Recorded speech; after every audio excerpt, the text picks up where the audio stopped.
JD Vance grew up in Southwest Ohio. Surrounded by poverty and addiction, he yearned for more. He enlisted in the Marines after graduating from high school and served in Iraq before returning home to pursue degrees at Ohio State and Yale Law School, where he met his future wife, Usha. They married in 2014 and have 3 young kids. Vance first came onto the national scene as an author with his 2016 best-selling book, Hillbilly Elegy, a memoir of a family and culture in crisis, highlighting his upbringing in Southwest Ohio and his journey to success. Experiences he took to voters in 2021 when he launched his first bid for public office, seeking to fill the seat of retiring U.S. Senator Rob Portman. Well, so we got to send somebody to the Senate who's not responsive to Democrat or Republican elites, actually serves the people. He faced a crowded field of Republican hopefuls, all essentially vying for the endorsement of former President Donald Trump. Vance, though, had a huge hurdle to overcome. His past comments critical of Trump. He was the subject of ads looking to turn Trump voters against him. I'm a never Trump guy. I never liked him. Vance explaining his comments to me in 2022 as evolution. I was wrong, right? I mean, I think it's pretty simple that when the facts change in this country, you ought to change your mind.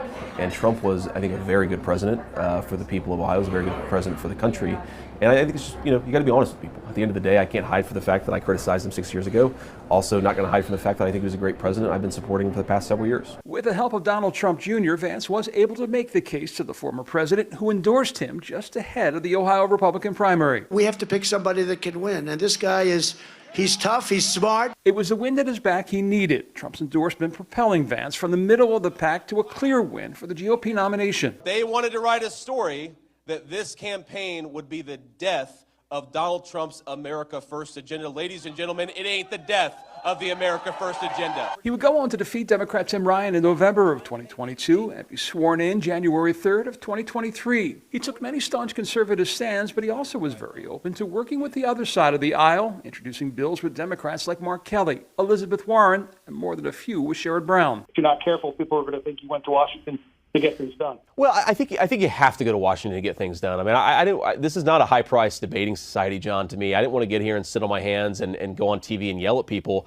I wanted to actually get things done. The Senate was a springboard of exposure to a national audience. As I told him in his first interview after he won the seat in 2022, it would be. When this stage was set in the primary, Tim Ryan versus JD Vance, I said to myself and others that whoever wins this race will immediately be thrust into the national conversation of their party.